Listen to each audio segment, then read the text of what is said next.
우리 친구들, 오늘 지난 시간에 이어서 학습지 내용을 같이 확인해 보면서 내용을 점검하고 정리해 보는 시간이죠. 지난 시간은 우리 신라 말의 사회 동요에서부터 무신 정권이 수립되고 농민 천민의 봉기가 일어난 내용을 살펴봤다면, 오늘은 그 이후에 대몽 항쟁 부분인 19페이지서부터 조선의 문화 관련된 23페이지까지 내용을 마저 정리해 보려고 합니다. 자, 그럼 19페이지에서부터 보죠. 우리 19페이지 보면 이제 대몽 항쟁인데, 우리 친구들 여기 우리 스스로 직접 채웠던 거 기억나죠? 몽골과 어떻게 공식적 외교를 시작했는지, 그리고 고려에 어떻게 침략하게 됐는지 우리 친구들이 직접 적은 내용을 영상 잠깐 멈추고 한 번 더 쭉쭉 살펴보세요. 선생님이랑은 몽골의 침입과 고려의 항쟁부터 얘기를 나눠보도록 할게요. 지금 몽골이 침입해 오게 됐던 것은 바로 압록강 유역에서 몽골 사신이 돌아가는 길에 살해를 당하게 됐던 내용이었죠. 그래서 1차 침입이 일어나게 됐는데, 이때 잘 막아내기도 하지만 지금 수도가 포위되기도 하고요.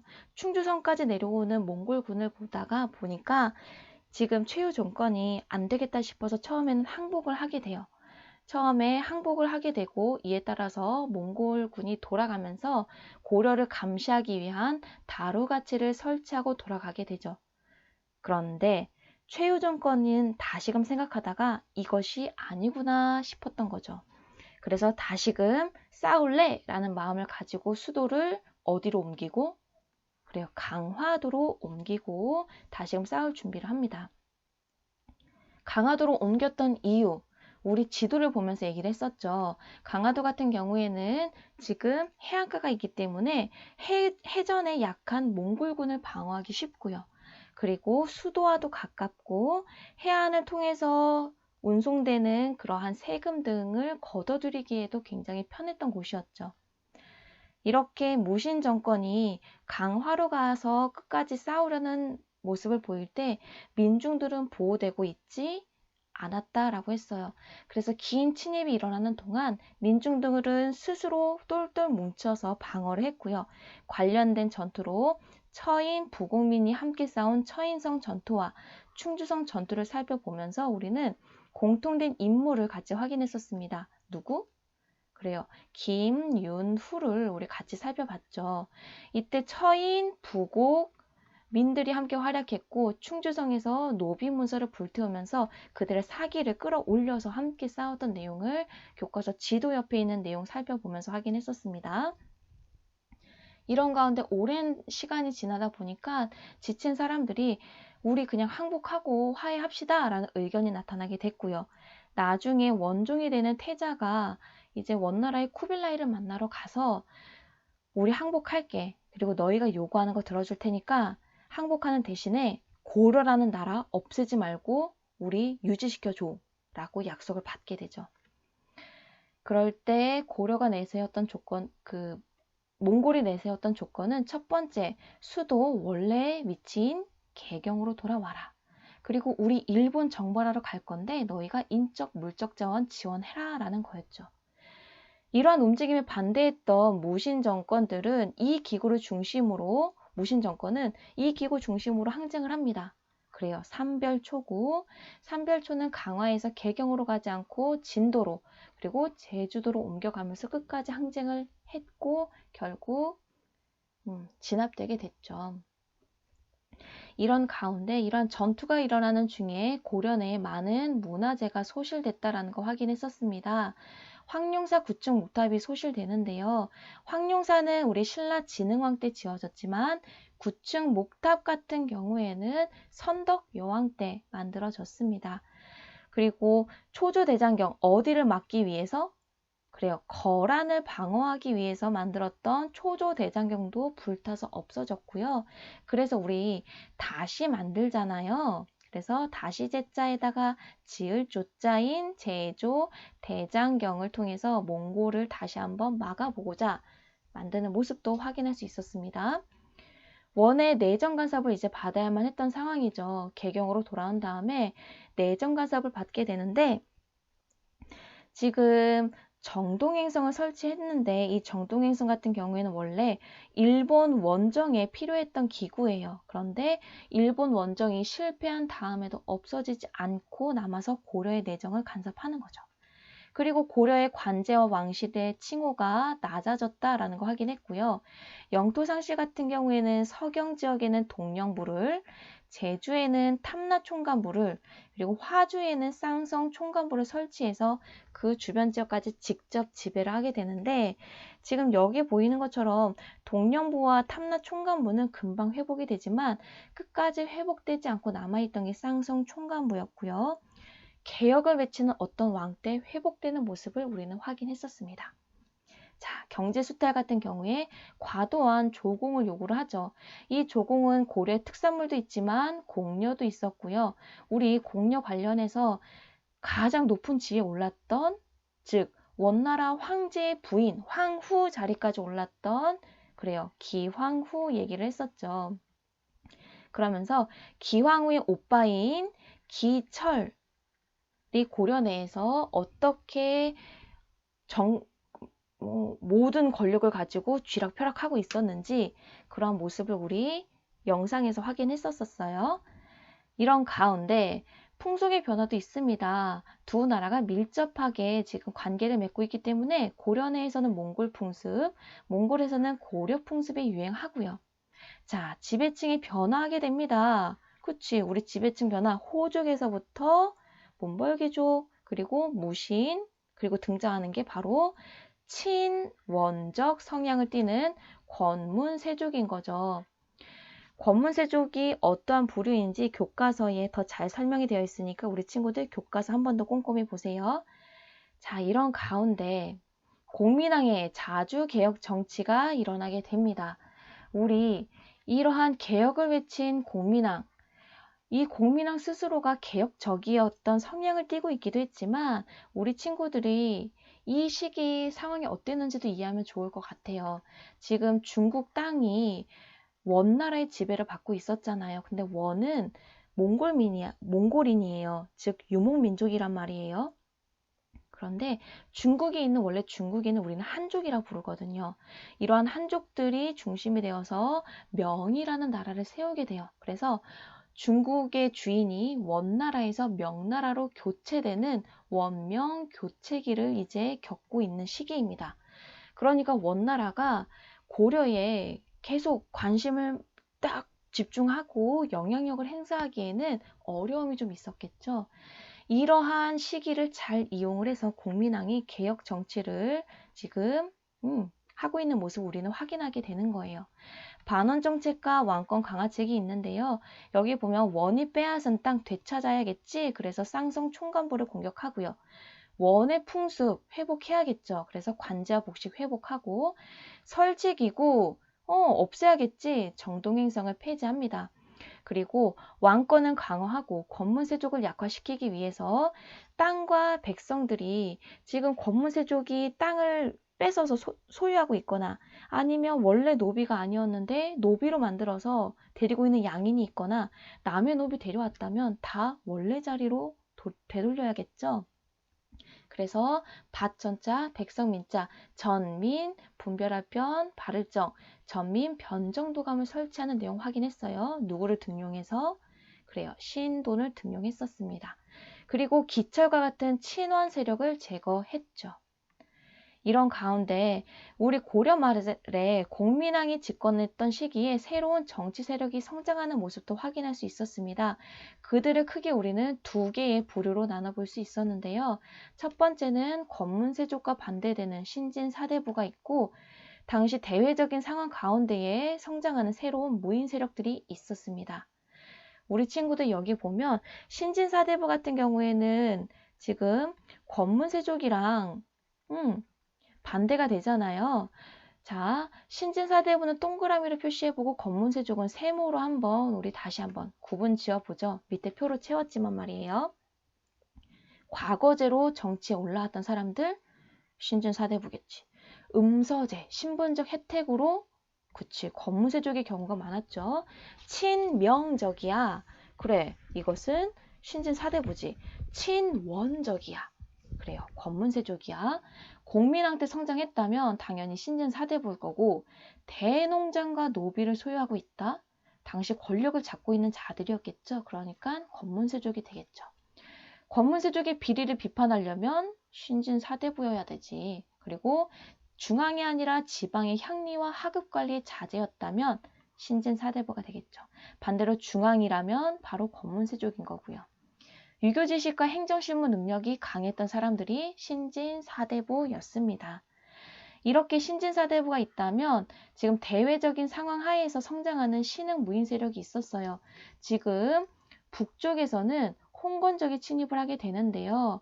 홍건적 같은 경우에는 지금 중국인, 즉 한 중국인이었던 한족의 그런 사람들이 붉은색 두건을 쓰고 원에 대항을 하는 거예요. 근데 그들의 일부가 고려에도 침입을 하게 돼요. 그래서 북쪽에서는 계속 홍건적이 침입을 해오고 있고, 남쪽에서는 일본, 즉 일본 해적들이 침입해 옵니다. 우리는 그들을 왜구라고 하는 거죠. 이렇게 남쪽에서는 왜구의 침입이 있고 북쪽에서는 홍건적이 막 침입을 하다 보니까 고려 내에서 해안지방 황폐하죠. 좋은 운송 어려워. 국가재정 말을 뭐해. 지금 궁핍해. 힘들어. 이런 가운데 이제 무인들이 나서서 이들을 제거하게 됩니다. 그래서 최영, 이성계, 최무선, 박이 등의 활약이 있는 거고요. 신흥 무인 세력이 고려 내에 영향력이 강화되게 됩니다. 인기가 많아지게 되는 거예요. 그런 가운데 자, 이제 상황이 바뀌었어요. 중국이란, 선생님 그려볼게. 지금 중국 원래 땅에 지배하고 있었던 것은 바로, 그래요, 원이었죠. 그런데 얘들아, 상황이 바뀐다? 이제 아까 뭐 교책이었어요? 그래, 원명 교책이었잖아. 이제 명나라가 떡하니 중앙으로 와서 자리를 잡고요. 쫓아내. 그래서 북쪽으로 원나라를 지금 쫓아낸 상황이야. 그래서 명이 고려를 속국으로 대우하면서 무리한 공물을 요구하고 있어요. 그러면서 야, 옛날에 원나라가 지배하고 있었던 땅 있잖아. 그래, 쌍성 총간부 지역 우리한테 줘 라고 요구를 했고요. 우왕과 최영이 반발을 하면서 어디를 정벌? 요동 정벌을 추진하는 거예요. 이성계는 반대했습니다. 지금 여름철이어서 전염병 걸리기 쉽고요. 곧 있으면 장마인데 그럼 힘들어요. 거기다가 지금 우리가 이렇게 요동을 정벌하러 가면 지금 왜구들이 또 득실될 텐데 안 됩니다. 라고 반대를 하죠. 하지만 명령을 받고 출정을 하게 되는데 자, 지도를 봅시다. 자, 지금 여기 압록강이 이렇게 흐르고 있죠. 여기에 섬이 있어. 바로 어디예요? 위화도지. 자, 이성계가 군대를 이끌고 이 위화도까지 갔습니다. 그런데 여기에서 넘어가지 않아요. 넘어가지 않고 위화도에서 군대를 돌려서 개경을 장악하고 최영을 제거하죠. 그래서 정치와 군사적 실권을 장악하게 됩니다. 이런 가운데 이 밑에 먼저 보세요. 지금 이성계가 우왕을 폐위를 하죠. 우왕을 폐위하고 무슨 파 사대부와 연합해요? 급진파 신진사대부와 연합을 할 거야. 그렇기 때문에 우리는 신진사대부가 어떻게 분화되는지를 보는 거예요. 먼저 옹건파가 있고 급진파가 있는데 옹건파의 주요 인물은 이색과 정몽주 등이 있고요. 급진파는 정도전, 조준 등이 있는 거예요. 자, 여기 보면 고려 유지에 대한 입장, 고려 전통질서 그대로 유지하며 개혁하자라는 거예요. 온건이란 말 자체는 천천히 가자라는 거죠. 우리 3학년 올라가면 개항기를 맞이할 때 그때도 비슷한 의미 확인할 수 있어요. 그리고 급진파 사대부도 있습니다. 개혁 빨리빨리 해야 되는 거지. 그러면서 현재 고려는 가망이 없어. 새로운 왕조를 수립해야 된다라고 하는 입장이 바로 급진파였습니다. 이렇게 급진파와 연합한 신흥 무인 세력은요. 이제 조세와 토지 제도를 개혁할 거고요. 옹건파 신진 사대부가 함께 협력을 하지 않으니까 이들을 제거하고 고려의 마지막 왕인 공량왕에게서 이성계가 왕위를 이제 전달받게 되죠. 그러면서 고려는 멸망하게 되고요. 조선이 이제 열리게 되는 내용을 우리 확인할 수 있었습니다. 그러면 같이 문제로 정리를 이 부분 해봅시다. 13세기 이전이에요. 13세기 이전의 몽골은 고려를 부모의 나라로 섬겨 토삼을 바쳤나요? 어잉? 뭔가 이상하지? 아니야. 여기 몽골이 아니라 어디가 되면 좀 말이 될까? 여진이라고 하면 말이 되겠죠. 2번이에요. 강화로 천도한 후 최우는 정권의 불안정 우려해서 개경환도 추진했어요? 아니야. 끝까지 싸우려고 했잖아요. 나중에 개경환도가 이루어질 때 최우는 존재하지도 않았어요. 이미 돌아가셨죠. 자, 그리고 고려는 몽골과의 강화로 독립은 약속받았으나 내정 간섭 받아야만 했죠. 원은 고려의 제도와 풍속을 인정하면서도 고려에서 자신의 영향력을 확대하려 했죠. 2번입니다. 몽골과의 전쟁이 고려사에 가져온 결과예요. 결과야. 그러면 내용을 볼 때 몽골과의 전쟁이 일어난 이후의 얘기를 찾아보면 되죠. 문화유산 피해 있었어요? 그래, 뭐 있었어? 황룡사 구춘 목탑과 초조대장경이 소실됐죠. 그러면 무신정권 수립은 어때요? 그래, 몽골 전쟁 전이잖아. 아, 이거 말이 안 된다. 그러면 문제 풀 때 팁이에요. 기억이 정답이지. 기억. 1, 2 있지. 3 기억 없어. 4 없어. 5 없지. 그리고 니은 봐봐. 무신정권이 수립됐대. 말이 안 됐잖아. 그럼 이거 아닌 거야. 그러면 정답일 확률이 높은 건 이거겠네요. 그럼 더 확인해 보죠. 일본 원정에 원조를 했나요? 그래, 실패하긴 했지만 도와주게 됩니다. 그리고 몽골과의 외교 수립도 무신정권 수립처럼 몽골과의 전쟁 전인 거죠. 그래서 정답은 다시 한번 확인이 됐다. 2번이 되는 거죠. 자, 그 다음 3번입니다. 다음에서 설명하는 군사 조직 쓰래요. 최우 때 편성된 무신정권의 군사적 기반, 개경환도 반대하면서 강화도 찐도 제주도로 옮기며 대몽 항쟁 전개. 그래, 3별초죠. 일본 원정을 계기로 고려에 설치했는데요. 그 이후에 내정 간섭에 이용한 기구예요. 뭐다? 그래, 정, 동, 행, 성이 되겠죠. 잘했어요. 그리고 공민왕이 추진한 개혁 내용이 아닌 거래요. 옳은 거 고르면 안 되는 거야. 1. 정동행성 폐지 했지. 기씨 일족 제거 했지. 쌍성 총관부 공격해서 되찾았지. 전민변정 도감 폐지? 아니지. 오히려 설치했다라는 게 말이 되겠죠. 자, 그럼 우리 이제 문화 파트로 넘어가 보도록 합시다. 자, 우리 문화 파트는 기억하세요. 굉장히 많은 내용이 있어. 그런데 그 많은 내용 중에서 우리 친구들이 놓치면 안 되고 꼭 기억해야 될 내용을 선생님이 추린 거예요. 그래서 문화에서는 학습지와 선생님이랑 강의에서 다뤘던 내용 위주로 우리 친구들이 확인하면 됩니다.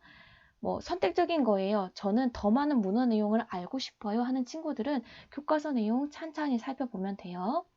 자, 문화 파트 가보도록 하죠. 우리는 고려에서는 문화 관련해서는 두 가지를 살펴볼 겁니다. 바로 인쇄술이고요. 역사서인 거죠. 인쇄술 같은 경우에는 나무판에 조각을 해서 찍어내는 목판 인쇄술이 있고요. 그리고 금속으로 글자를 만들어서 그거를 내가 필요한 문장에 따라서 그 조각을 조합을 해요. 그래서 그거를 고정을 시켜내서 찍어내는 활판 인쇄술을 우리는 확인해 볼 겁니다. 자, 우리 목판 인쇄술 같은 경우에는 다양하게 우리 친구들이 확인할 수 있겠지만 우리는 이 대장경을 통해서 확인했었어요. 초조대장경, 즉 어디를 물리치고자? 거란을 물리치고자 합니다. 하지만 이렇게 막 거란을 침입을 막고자 만들었던 초조대장경은 몽골의 침입 때 불타서 없어지게 되죠. 그래서 다시 제자, 지을조, 제조대장경이 만들어지게 되는데 이 제조대장경을 우리는 쉽게 팔만대장경이라 부른다 했어요. 즉 몽골을 물리치고자 만든 거고요. 현재까지 남아있고 해인사에 보관이 되어 있죠. 활판 인쇄술 같은 경우에는 가장 처음 만들어진 걸로 기록상에 있는 거는 상정 고급 예문이지만 전하지 않는다라고 했어요. 남아있는 것으로는 직지심체 요절이 있는데 이것은 세계에서 가장 오래된 금속 활자본으로 공인되어졌다, 공식적으로 인정받았다라고 했어요. 그러면 역사서를 살펴보죠. 고려의 역사서는 우리 친구들 많은 책이 있지만 선생님이랑 우선 고려의 전기 역사서가 뭐가 있는지, 고려 후기의 역사서가 뭐가 있는지 살펴보면서 특히 두 권의 책을 강조했죠. 고려 전기에는 삼국사기, 고려 후기에는 삼국유사를 얘기 나눴었어요. 자, 고려 전기에 삼국사도 있고 칠대실록도 있지만 전하지 않아요. 삼국사기는 김보식이 왕명을 받고 여러 신하들과 편찬을 하는데 유교적 합리주의 사관 그리고 신라계승 의식이 반영돼 있다라고 했고요. 중요했던 것은 현재 가장 전하는 가장 오래된 역사서다라고 했었죠. 고려 후기가 되면 우리 친구들 무신이 집권했던 시기고 원나라의 간섭을 받으면서 굉장히 힘들었잖아요. 그래서 자주 우리가 주인이라는 우리 것이 소중하다라는 의식이 반영된 많은 역사서가 편찬이 됩니다. 우리 일제강점기에도 이러한 자주의식이 반영된 역사서가 많이 편찬이 되는 것을 확인할 수 있거든요. 고려 후기에 동명항편도 있고 제왕홍기도 있고 사략도 있지만 선생님이랑은 삼국사기와 비교하면서 삼국유사를 봤어요. 승려인 이련이 지었고 고대의 설화와 전설이 수록되어 있는데 삼국사기에서는 유교적 합리주의 사관에 따라서 기록되지 않았었던 내용인 거죠. 그런데 삼국유사는 이것을 기록했고요. 단군의 건국 이야기, 말이 안 되잖아. 어떻게 곰이 사람이 돼. 이런 거. 이걸 다 수록했죠. 우리는 그 의미 어떤지 확인했던 것도 기억나죠? 좋아요. 그럼 이제 밑에 있는 문제를 풀어보도록 합시다. 자, 고려 후기에요. 거란의 침입을 물리치기 원하는 마음으로 대장경판 다시 만들었나요? 이상하다. 아니지. 뭘 고쳐야 돼? 그치. 거란이 아니라 몽골이겠죠. 잘했어. 고대의 설화와 전설 등을 기록한 삼국유사. 여기까지 맞다. 현재 전하는 가장 오래된 역사서다? 오잉? 아니죠. 가장 오래된 역사서는 뭐예요? 그래. 삼국사기가 되겠죠. 직지심지요절 세계에서 가장 오래된 금속활자본으로 공인받았나요? 네, 맞습니다. 그러면 조선의 문화로 가보도록 하죠. 우리 친구들 조선의 문화 얘기를 할 때 선생님이 무슨 문화다? 그래요. 민족 문화다라고 했어요. 우리의 것이 많이 강조가 됐던 부분들 우리 확인했었죠. 보자. 먼저 우리의 글 그리고 역사서에 해당하는 부분이에요. 자, 보면 자, 우리 친구도 너무 소중한 훈민정음 있어요. 세종이 집현전 학자들과 함께 만드는데 이것은 독창적이고 과학적인데 배우기가 아주 쉬워. 그래서 이제 백성들은 자신의 생각을 표현할 수 있게 됐고요. 국가에서는 통치 이념을 전달할 수 있게 됐던 이 훈민정음이 있습니다. 그리고 조선왕조 실록이 있죠. 태조에서부터 철종 때까지 국가의 통치 기록을 모은 역사책인데요. 사관이 왕이 생전에 옆에서 세세하게 기록했다가 왕이 돌아가신 다음에 실록청을 설치하고 실록을 다 내용들을 모아서 완성을 하죠. 그리고 사고에 보관을 했었습니다. 천문학과 역학의 발달 부분이에요. 자, 천상열차 분야 지도가 있었다. 이것은 뭐였어요? 네, 천문도지, 즉 별자리를 그림으로 그려놓은 것이 바로 천상열차 분야 지도였습니다. 그리고 여기 보이는 것처럼 칠정산이 있죠. 우리 칠정산은 중국과 아라비아의 역법을 참고했어요. 즉, 달력인 거지. 그런데 의미가 있는 것은 그 전까지는 기준이 그러니까 즉 조선이나 고려가 된 적이 없었어. 그런데 조선인 한양을 기준으로 날짜와 계절의 변화를 계산한 그런 설명, 그 계산 내용을 설명한 책이었죠. 자, 그리고 우리 해시계인 뭐? 그래요. 앙부일구가 있고요. 그리고 물시계인 자경루가 있었다라는 내용 기억나죠? 자, 그리고 농업기술의 발달입니다. 우리 비의 양을 측정하는 측우기가 있었고요. 그리고 농사직설 뭐였어요? 중국의 농법을 우리 상황에 맞게 정리한 농사 관련 책이었죠. 농사 직설을 지을 때 중국 농법을 참고해서 우리나라에서는 중국과 똑같이 농사를 짓지 않을 거잖아요. 그래서 각 지역에서 많이 오랫동안 농사를 지은 그런 연장자들의 의견들, 어떻게 농사를 짓는지 다 의견을 수집을 해서 그걸 모아서 책을 만들었던 거죠. 우리 친구들 여기까지인데요. 학습지 그리고 교과서 위주로 하되 이해 안 되는 부분이 있으면 시간이 좀 허락된다면 영상을 좀 한 번 더 보는 것도 추천하고요. 문화 파트 다른 내용까지 꼼꼼히 보려고 하기보다는 먼저 선생님이랑 같이 배웠던 내용 위주로 보는 거 잊지 마세요. 모르는 거 질문하시면 됩니다. 오늘도 우리 친구들 응원하는 거 알죠? 포기 없는 너희들을 응원한다. 역사는 쉽다.